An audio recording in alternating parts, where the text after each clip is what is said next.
What would happen if there was a full-scale nuclear war between Russia and the United States? Based on non-classified data, the aftermath might go something like this. When one side launches nuclear missiles, the other side detects them and fires back before impact. U.S. submarine-launched ballistic missiles from west of Norway start striking Russia after about 10 minutes, and Russian ones from north of Canada start hitting the U.S. a few minutes later. The very first strikes are high-altitude EMP attacks, frying electronics and power grids by creating an electromagnetic pulse of tens of thousands of volts per meter. The next strikes target command and control, as well as nuclear launch facilities. Land-based intercontinental ballistic missiles take about half an hour to arrive.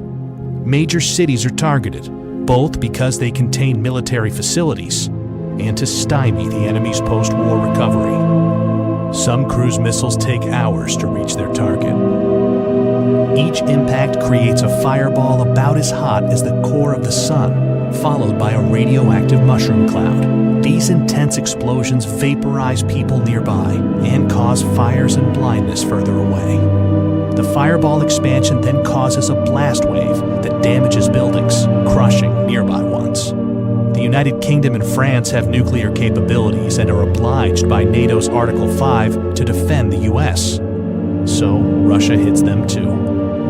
Firestorms engulf many cities, where storm-level winds fan the flames, igniting anything that can burn, melting glass and some metals, and turning asphalt into flammable hot liquid. But the explosions, the electromagnetic pulse, and the radioactivity aren't the worst part. Nuclear winter is, caused by the black carbon smoke from the nuclear firestorms.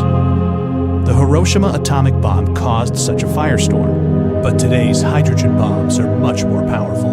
A large city like Moscow, with almost 50 times more people, can create much more smoke. And a firestorm sends plumes of black smoke up into the stratosphere, far above any rain clouds that would otherwise wash out the smoke.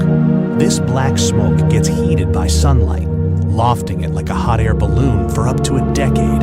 High-altitude jet streams are so fast that it takes only a few days for the smoke to spread across much of the northern hemisphere.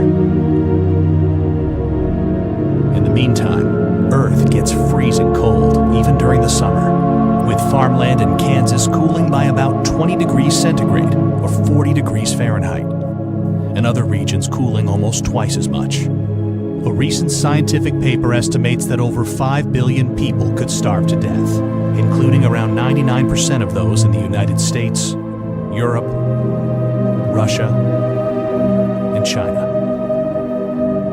We obviously don't know how many people will survive a nuclear war. But if it's even remotely as bad as scientists think, then it has no winners, merely losers. It's easy to feel powerless, but the good news is that there is something you can do to help. Please share this video, because the more people know about nuclear war, the less likely it is that we'll start one.